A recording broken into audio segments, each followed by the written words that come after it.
Guys, today I'll be sharing how to make ube donuts. For the donut, we're going to need 1 1/4 cup of fresh milk. This is 3 tablespoons of ube halaya, half a teaspoon of salt, 1 egg, 1 1/4 teaspoon of ube flavoring, 2 teaspoons of baking powder, 2 tablespoons of melted butter, 3/4 cup of white granulated sugar, and 2 cups of plain flour. To begin, in a large bowl, combine the fresh milk and the ube halaya.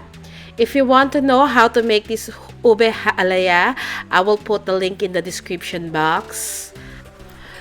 Now, using a whisk, mix this together until it is well combined. So whisk this vigorously. To this, I'm going to add 1 egg. And then the 2 tablespoons of melted butter.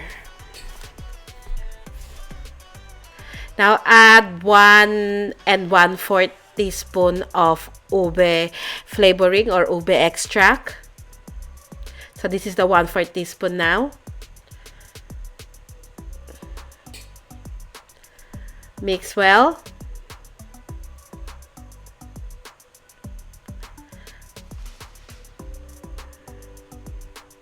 This is an optional ingredients. This is purple food coloring. If you don't want to add this, that's fine. I added about 2 drops.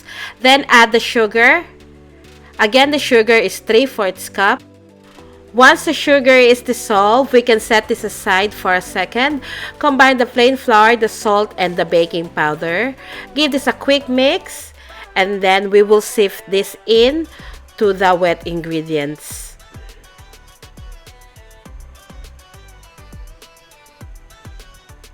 By the way, your oven should be preheated at 180 degrees Celsius.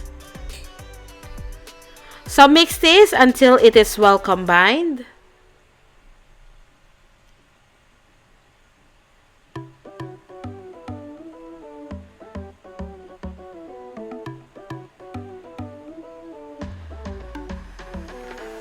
So this is now ready. So I have a donut pan in here. I'm going to spray this with each hole with vegetable oil. If you don't have a spray type, you can just brush the oil. Just make sure to put grease on the baking pan. So transfer the batter into a piping bag so it's easier to put this into the donut pan. So fill each hole about 3/4 of the way full. Do not overfill this or else you will lose the hole in the center.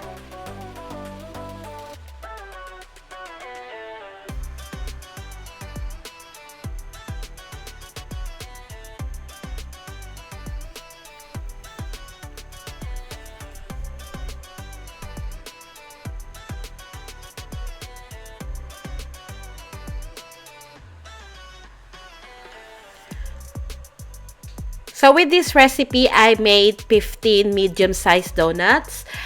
And then we're going to bake this in a preheated oven at 180 degrees Celsius for about 10 minutes or until when you insert the skewer in the middle of the donut and the skewer comes out clean. Before baking, give it a light tap.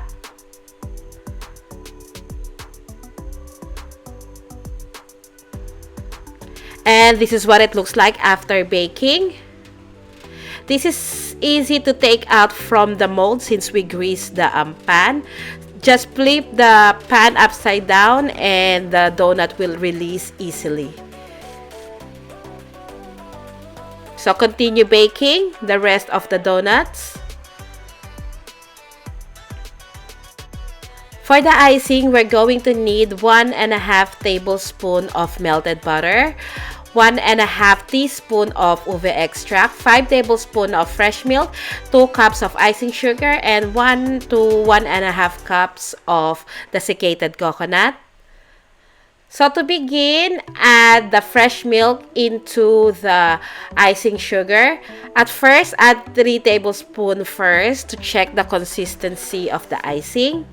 This is too thick, so we're going to add the rest of the fresh milk.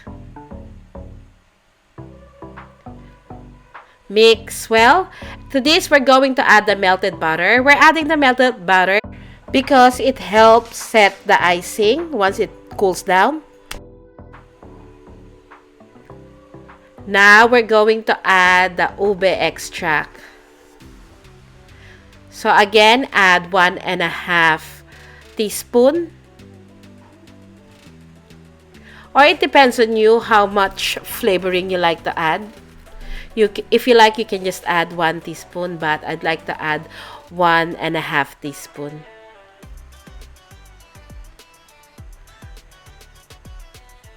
So this is now ready. We're going to finish the donuts now. So there's 2 ways to finish this. You can just dip the donuts into the icing. Once the drip is all gone, you can transfer this or roll this into the desiccated coconut. This is quite messy, so bear with me here.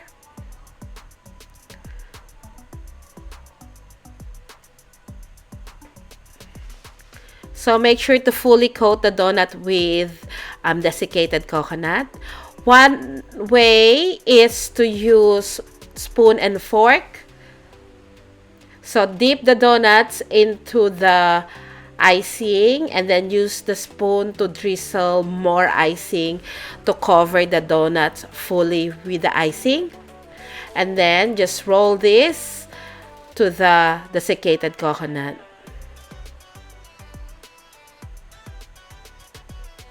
This is quite easier to do. And then continue doing this with the rest of the donuts.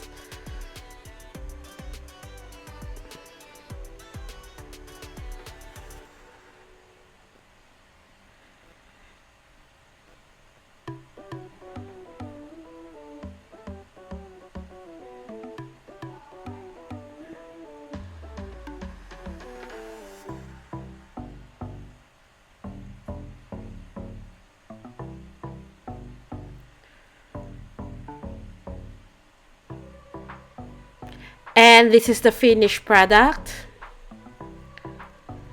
I hope you give this a try.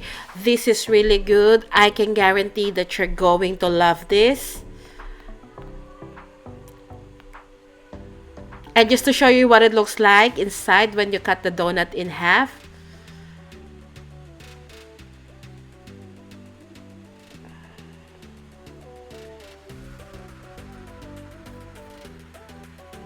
Donut is light and it's actually not very sweet, so you will really enjoy this.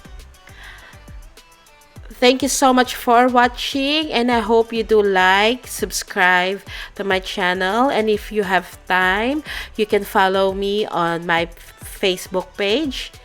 I'll see you again next week. Bye!